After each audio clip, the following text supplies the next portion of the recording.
V režime Sport Plus to auto nakoniec buble a hučí viac výfukom, alebo teda výfukmi, lebo však 4 sú tu, ako keď to máš v tom režime Race.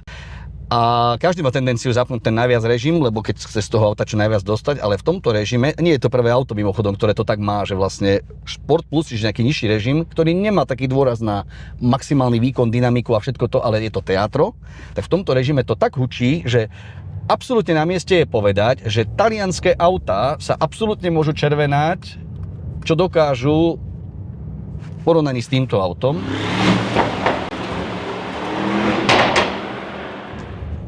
Tá akustika, ktorá je k dispozícii, o to viac, keď si uvedomíme, že je rok 2025, pre ktorý to auto bolo v podstate 24-25 homologované, že to je čosi ukrutné. To je proste, to nemá období. Možno sú aj také preteky, také súťaže v tej streľbe bičom, že im merajú decibely, že kto, tak Mercedes by to vyhral na Slovensku. Nemáme baču, ktorý vie plieskať bičom tak, ako toto auto v tých otáčkach medzi 3 až 5,5. Pekne. A toto bude robiť.